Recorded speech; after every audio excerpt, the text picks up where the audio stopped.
What up, YouTube? Tim Moose here, and happy Star Trek Day. Since, this past week I've been doing my reviews for Star Trek films, because of Star Trek Day, here's my review for the 2009 release back in, 2009. Now, this was, of course, directed by J.J. Abrams, who beforehand directed, like, Mission Impossible 3, and obviously he will go ahead and give us a new Star Wars trilogy. This time around, you do get some new. This ended up becoming the first ever Star Trek movie to get direct release since 2000, since 2002 and on. So obviously Star Trek has been around at the time, but yeah, Star, because of one of the Star Trek films, First Contact I think it was called.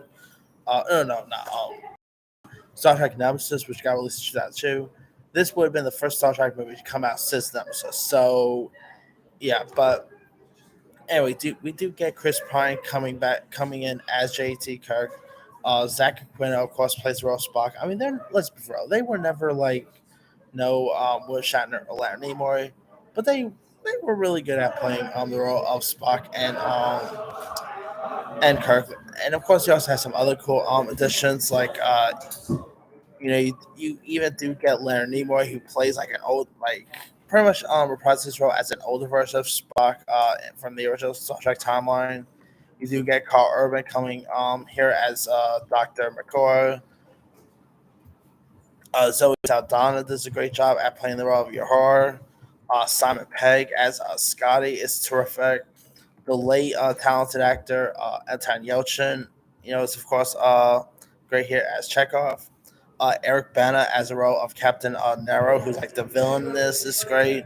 You do get Bruce Greenwood, who plays Christopher Pike, the captain of the Enterprise.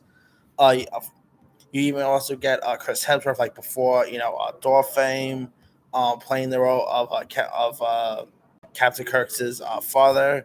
Winona Ryder actually ends up popping up as Kirk's mother. You even get Tyler Perry popping up in this as which is always it was actually always fun to see Tyler Perry in a Star Trek film. That was always interesting.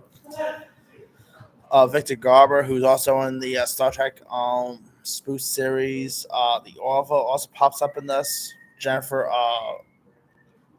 Morrison also is in this. She actually plays Kirk's mother. My bad. Uh, but Winona Ryder actually plays Spock's mother. So yeah. But anyway, I thought it was a really fine reboot. It definitely had some really cool elements to it. I mean, it was really like the Batman Begins of the Star Trek universe. You know how Batman Begins ended up rebooting the whole Batman trilogy. This was pretty much the same one, but with the Star Trek universe rather than Batman. And J.J. Abrams, I mean, this guy has an interesting resume. I mean, he literally directs. He literally has a Star Trek and a Star Wars resume on his list, which I think is really interesting there too. But yeah, Chris Pine, I always thought Chris Pine is a great Captain Kirk. Like he plays the role perfectly. Zach Aquino really embodies Spock perfectly. The effects is really cool.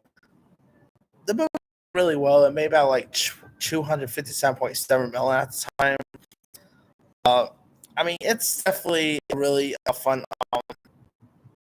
really fun airing film. Of course, you have Robert Archie and Alex Kurtzman as the screenwriters. So yeah, of course, after this, there will be Paramount will actually give us two other Star Trek films, which I will talk about in a separate video. And the Star Trek reboot is not as bad as most people make it out to be. Like the Star Trek reboot does have fans, but there are some people who are never really fan of the reboot. So can't please everyone, I guess. But that aside, if you guys have not really seen the 2009 Star Trek film, give it a go. Anyway, let me lead you guys. Have you ever seen 2009 Star Trek? If so, what show were you a fan of? Were you not a fan of it? Favorite scenes, favorite moments? Drop comments below. Don't forget to like, subscribe, hit that bell for notification. This is Serious Science.